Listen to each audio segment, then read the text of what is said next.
Good morning, Lorena. Thanks for joining us on our show. Great to have you here.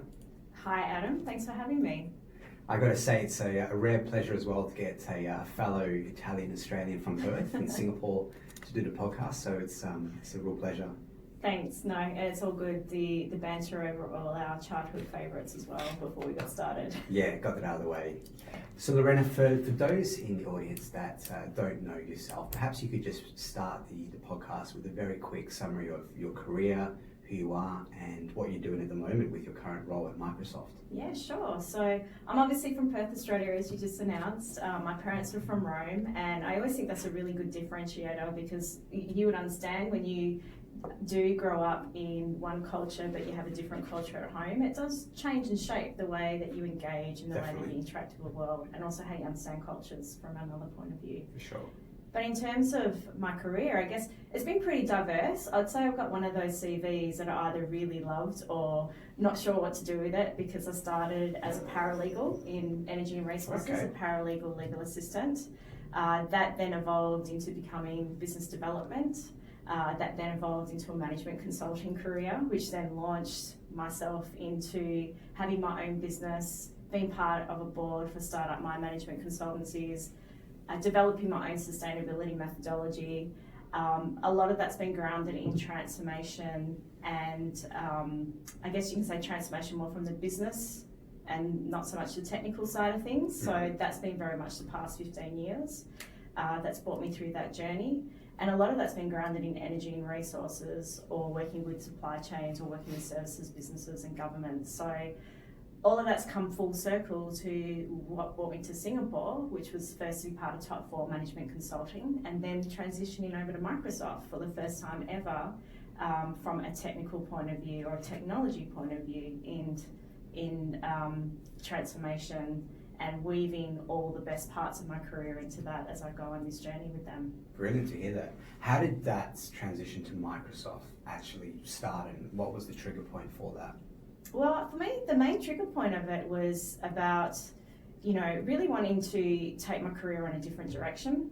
I've been part of management consulting for a really long time, and always doing that transformation more so from the business side of things. And it was more about saying, okay, when I'm thinking about my longevity and I'm thinking about where I want to go and how I want to shape sustainability, also everything to do with co-innovation, for me it was just a natural step to be thinking about Microsoft and to jumping across to be able to look at the big transformational deals we do, a lot of the co-innovation that we do with our customers, as well as a lot of the work that we do with startups as well. So it was just a really great environment to be able to bring the best of that in the transformational space. Yeah, sounds like that. And I understand sustainability is a part of your role at Microsoft here in Singapore. It is. So I kind of wear many hats at Microsoft, to be really honest with you. So part of it is that I do work on large enterprise deals. A lot of them are relating to how we partner with our customers and how do we bring cutting edge deals to our customers on that enterprise level. But also separate to that, and a lot of this comes from my previous background in sustainability that I've brought into Microsoft, and as we go on our 2030 goal journey, is about how do we engage our employee community. So I lead our chapter here in Singapore, and I co-lead the Asia chapter around how do we engage our innovators, both from a technical and non-technical point of view. Because what we're finding is what's really interesting, a lot of people are actually working in sustainability, or they do have a sustainability solution, but they don't necessarily see it that way. So how do we build this community? How do we share thought leadership? How do we, really build the excitement and empower every employee to have sustainability as part of their role, no matter what their title or their role is in the company. And then also, I'm using my subject matter expertise background in sustainability to engage the dialogue with customers more at that, I guess you could say, the strategic advocacy, partnering point of view. So there's some of the ways that I'm using sustainability as my previous background and infusing that into my role in Microsoft. Very good. I'm really curious to get your thoughts on this one. When I, at least for me, my opinion, when I see sustainability roles at a lot of big companies and corporates, I feel there's generally, are these companies just paying lip service to sustainability? Are they really making commitment and an impact to actually change their behaviors, actions, and their business models for a more sustainable means. Do you find that with sustainability roles in the industry at the moment? Yeah, look, I think it all depends on how you look at it. And I think it also depends on the maturity level of where the company's at, so one thing. And so when I think about what we're doing with Microsoft and the process we're going through, it's all grounded in accountability. It's all saying this is the audacious goal that we have and this is what we're going to hold ourselves accountable.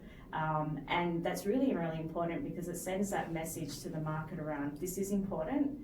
This is how we're engaging in this space. This is how we're working with our partners and our customers and also our industries to be able to solve some of these challenges. And I think the thing is, when you look at it from from a role perspective versus how do you infuse it within the company, you definitely do need to have these sustainability roles, but equally to be able to, when I think about our 2030 goal and where we're aiming to head for, you really need everybody in the company to have sustainability in their role in some way, shape or form. And that's what you see leading companies do in this space.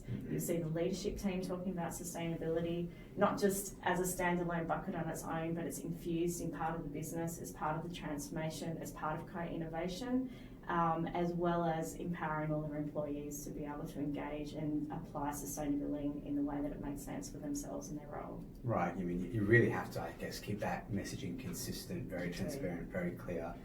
I guess as well, if at the lower levels of the hierarchy, if they certainly see the mid levels and the high levels consistently doing what they say, that is going to trickle down, right? That's right, but it's keeping that consistent message. And anything in the transformation space, change takes time. Sure. It takes time to model it, and if you look at a textbook in a change situation, you'll have a big group that's involved, and then you've got the other group that you still need to engage, you still need to go through the process. I think that's normal for any transformation, whether it's the energy transformation, whether it's sustainability, whether it's just changing an organisational structure. It takes time, and you need to pace yourself, and you also need to bring people on that journey with you. Understandable. You were one of the early entrants to the sustainability space, and if you think about, say, 10, 15 years ago, or even 5 years ago, you think about how working in sustainability or a sustainability field compares to now, what are some of the real obvious differences and changes, and mainly to the dynamic and the cultures of workspaces that you've seen? Yeah, no, I think, I'm actually really excited about where we are. I think we really are at a tipping point in terms of sustainability. Still a long way to go as well, but we're at that point. And I think there's also the fact that we are at a burning platform, for another way to explain it, with the fact of the 1.5 degree measurements. They're saying that if we don't mitigate this by 2030, we are going to have we're vulnerable here in Asia in particular to some of the actions or some of the risks that are going to take place as a result of that. But what I do think is really exciting about where we are at and what I see the differences versus 10, 15 years ago when I started is back then it was kind of a nice to have. It was, it's your hobby. It was... Side project. Yeah, side project. It was treated as more in buckets. It was treated as one bucket was over there and risk was here. Very compartmentalised. That's kind of thing, which is also how I came about my methodology, because I could see, hey, hang on, we've got all these different buckets of what is risk and then what is community and then what is social responsibility. And then if we actually pull them together and pull them as part of the business system, we get a lot of productivity and efficiency out of it and a lot of growth that comes about. And that's where I can see that we're actually here. We're finding companies more and more are starting to understand how sustainability is part of doing business good. It's actually part of growth. It's part of competitive transformation. And what I also think is really exciting about where we are here in Singapore and in this region, we're also part of an innovation hub. Definitely. So, we do, there are definitely some challenges. This is not an easy, I guess you can say an easy solve, but we have the dialogue open, we have the communities, we also have the diversity of thinking across the region, that we have a great opportunity to be able to leapfrog and really solve some of the challenges that we have in sustainability. Great to hear. In your opinion, what are the industries that really need to play catch up, that need to do more to have a bigger push towards sustainability? Well, I think, that's actually a really tough one to answer, to be honest, because I think what you'll see across all industries, there's always shining lights, for another way of explaining it. You'll see there's a couple of businesses that always do stand out, that are taking a leading role. What I would say is follow those leaders. Maybe don't necessarily be, and if you're finding in your industry there isn't necessarily a company that's taken the step forward, please don't wait to be the ones that please don't wait for someone else to take the first step forward, is what I'm trying to say. Get engaged, get involved, even if it's really small, minimal steps. And in terms of playing catch up, I think it's just really just get started, start the dialogue, think about what this means for us as a business, what this means for our industry, what actually makes sense for this industry. So if I use an example for Microsoft, when we look at sustainability as a topic across all industries, it's very broad. There's lots of different ways that you can apply it, but Microsoft's applied it across its 4 key sprints of carbon, water, waste, and ecosystems, the water announcements to come.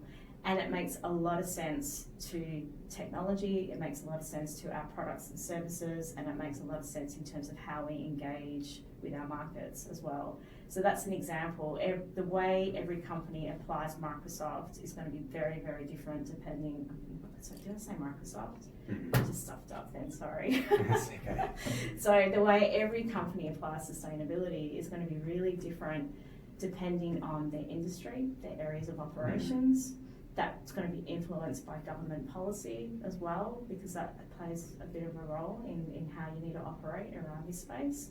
And it's also going to be dependent on your organisation and the maturity of your organisation as well. Of course. So you've got to be able to unpack that, for another way of explaining it, to apply sustainability in a way that makes sense. So really there's no one size fits all approach? Definitely not. No, definitely not. And I think, when I think about customers that I used to speak to before sustainability, before Microsoft, a lot of them were, we really want to be involved, but we don't know where to begin, or we don't know where to start. And it's about how do you make that picture make sense for you. So that's a really key point, I think. And I always, being in Southeast Asia, we're in essentially a region which has, quite a few emerging markets. And I always think that, if I was a business owner in somewhere like the Philippines, where sustainability understandably is not front of mind for a lot of business owners and a lot of the population there, a lot of these people just don't have power. That's their priority.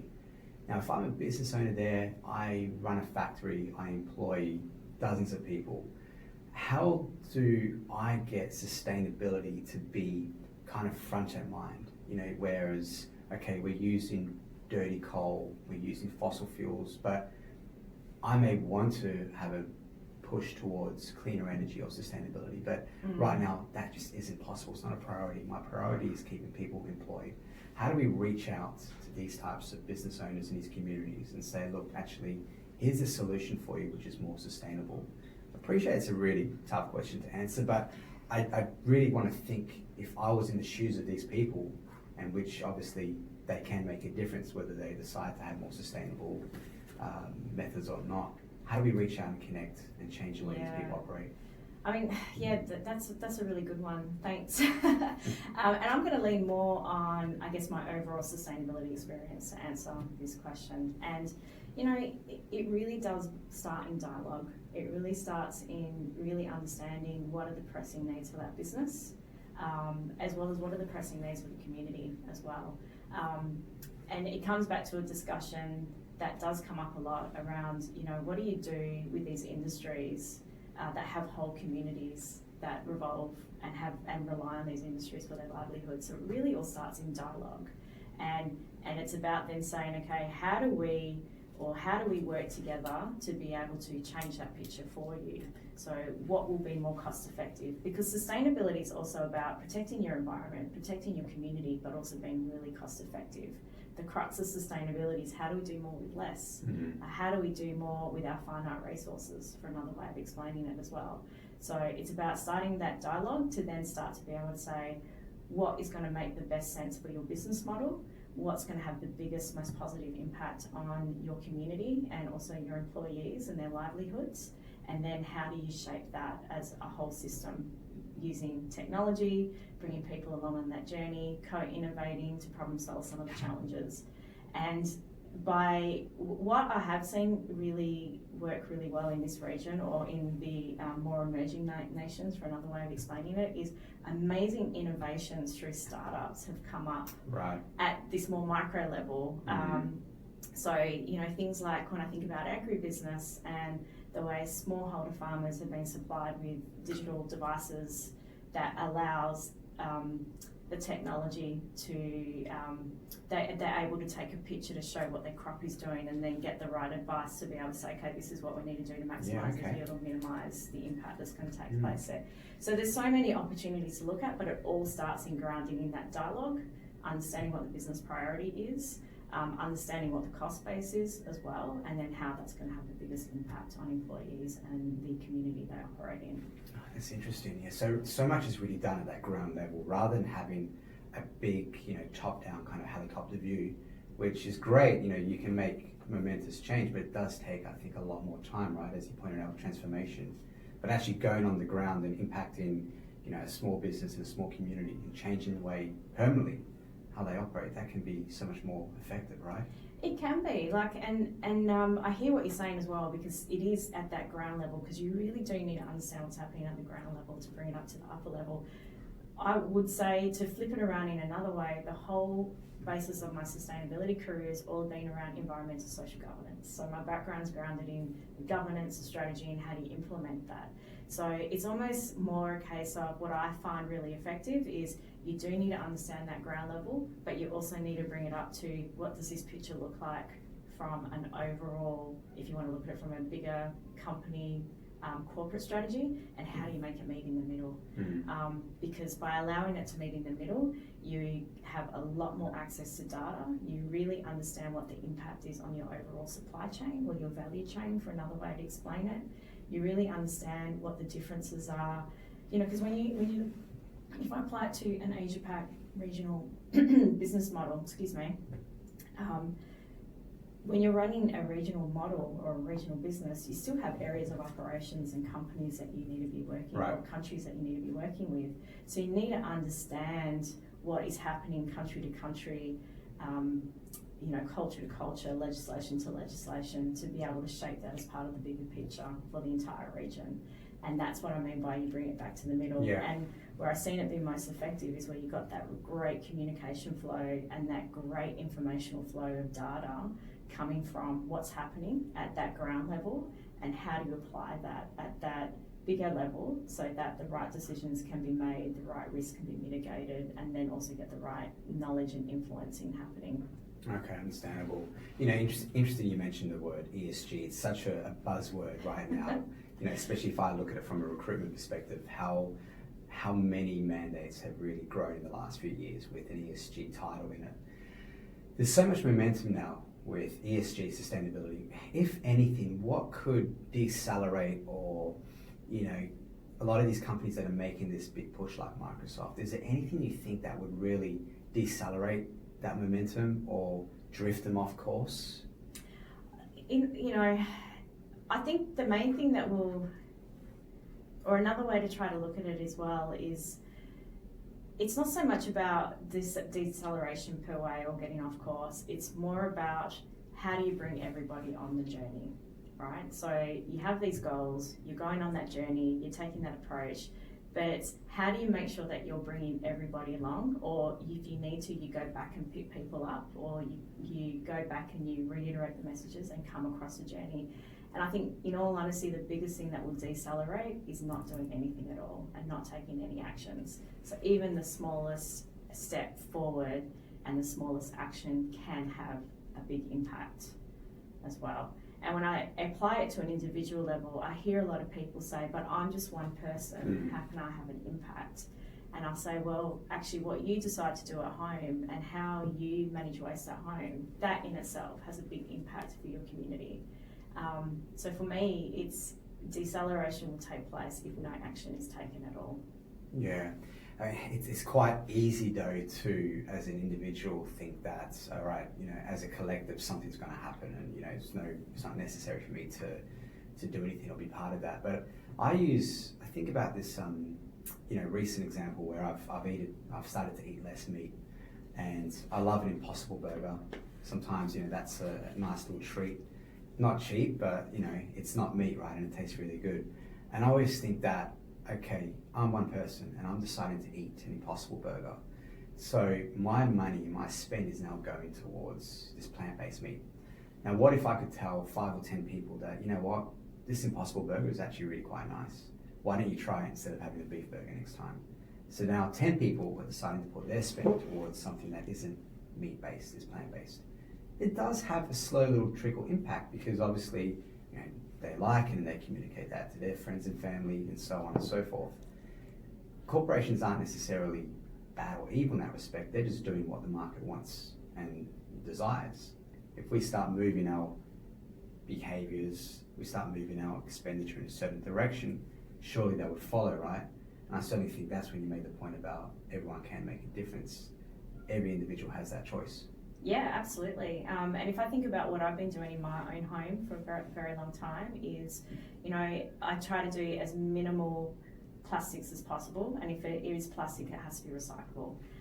That also means that I make very conscious choices around things like if I am sourcing meat products, where do I source that from? Or how frequently I might eat that? All the way through to, I don't have products that are tested on animals. Everything has to be organic, all these sorts of things. Also, where possible, I use, like, for example, shampoo and conditioner bars that don't actually come in bottles, they're actually soap bars. So there's lots of different things that we can be doing at that point of view. But equally, it's all of the collective of whether you're a company taking this step forward, whether you're an individual taking this step forward, it's a collective effort of what everyone is doing from that corporate and then individual point of view is going to bring us to the end goal of what we need for sustainability. 100%. And I also just think about the economics of it though as well. And, talking about, for example, earlier, the example of a Philippines business owner who's using coal to run his factory. Same deal with someone who maybe wants to have plant-based meat and who wants to, move away from, having beef and chicken and pork that's not necessarily sustainably farmed, but it's cheap. And if they don't have the economics there, if they're on a low income, it's quite easy to go to McDonald's and have a $5 meal as opposed to spending $15 on a meal that isn't obviously, using products that aren't sustainably sourced. So economics make a massive difference here. And I think looking at obviously renewables and what happened with solar panels, why renewables is on a surge right now, because of how cheap things like solar panels are. Could we see something similar in sustainable industries where the economics just drive the scale so everything becomes super cheap and easy and affordable for people to use? Yeah, I totally agree. And I mean, solar and the energy transition we're going through is a really great classic example of this. Because many years ago, I think while we were in the 80s, solar panels were deemed to be too expensive. Whereas now, they are cheap, they're easy to access. I wouldn't say necessarily cheap, but they're cheaper, easy to access. People can have them on their homes and they put in energy back in the grid. And this is a kind of co-innovation and the kind of examples that we're seeing in different industries around the world where the more, I guess you can say more creativity, the more technology, the more co-innovation that goes into that, the better the outcomes we're able to get that has the best positive impact for all. Another example I would use in the space of energy, for example, I do know that there's a company back in Perth who they're experimenting with blockchain. They're using it on a micro level at the moment within a building block and a building apartment, but they're using blockchain as a technology which is, in this particular scenario, a lot cheaper than what we would traditionally use for infrastructure in energy. And in terms of how do we capture the energy use per apartment to then make sure that what they have used for the day or what they no longer need for the day gets put back into the grid. And they're using blockchain and those sorts of examples. And it's a great model. Yeah, it's a great model. And these are the things that are really exciting that you see where if people, these challenges that we're talking about, every single one of these challenges, they have a solution. There's a way to solve these challenges. And it's about, again, opening that dialogue, someone having a great idea to say, hey, maybe we can save it, we can solve this by using the blockchain example. or how do we make this more affordable and more accessible for others on a larger scale so that we can have a bigger impact. Really provoking those questions, right? Yeah, definitely. Going back to your journey, your career, and you're one of the rare people I find and I meet here in Singapore who have taken a very early push in their career towards sustainability. Why do you think that is? Was there a particular individual in your life, a moment in your life, a period where perhaps that inspired you on this journey? There's lots of ways I can answer this one. So I actually would start with my mentors, right, on this particular answer. And, you know, I was really lucky to have amazing mentors in my life who pivoted the way my career went. And the first example was, when I was working back at the law firm.